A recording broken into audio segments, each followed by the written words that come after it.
Over 25 years ago now, there were 3 of us here who were trained as counsellors, and we were using a small room at the back of the church. And I was just standing out the front of the church one morning with the church warden, and I said, "Oh, we really need a better space." And I pointed over to the cottage and I said, it'd be fantastic if that old building over there was available as a counselling centre.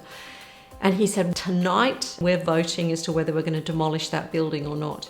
And Jim went in there and advocated for us to keep the cottage and for it to be set up as a counselling centre. So that was the beginning of the Cottage Counselling Centre. Since then, we have grown from 1 centre to 7 centres. We started on the Northern Beaches. We've moved to more central Sydney. We're now moving to West Sydney. We've gone from a few hundred sessions in a year to 4,000 to 5,000 sessions in a year. We essentially provide counselling to anyone in the community who needs it. It's the sort of place that people can come to when there isn't another place to go to help them. People come to us with all sorts of issues, so depression, anxiety, grief, trauma, childhood abuse, relationship problems, stress issues, all sorts of things. It's a really simple process. They just can ring us up, tell us what help they need, and we get them booked in.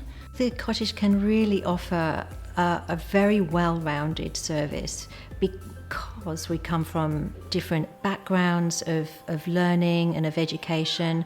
We're different ages, we're different ethnicities. I believe counseling is helpful for everyone who struggles in their lives, but for people who have English as a second language, there are many challenges due to cultural differences. We will make sure that if you can't afford counselling, we'll make it affordable. So at the cottage, we have a scale where we will scale down how much people pay in regard to how much they can afford and how much they earn. So some people who may be on a very healthy income might pay a bit more, but those who are on low incomes will pay much less. The cottage's ability to be able to offer affordable counselling is really important, and the fact that we can deliver that online or face-to-face in any number of venues is a really strong factor of increasing our accessibility. People, when they come to the cottage, they feel like their life is out of control, they feel really fearful, and I think we provide an anchor, a place where they can feel accepted, valuable, listened to, supported. It was one morning, I was getting together with some mates, was chatting away, and then just burst into tears. And I'm not a crier. And they said, "Oh, you should go and see someone at the cottage."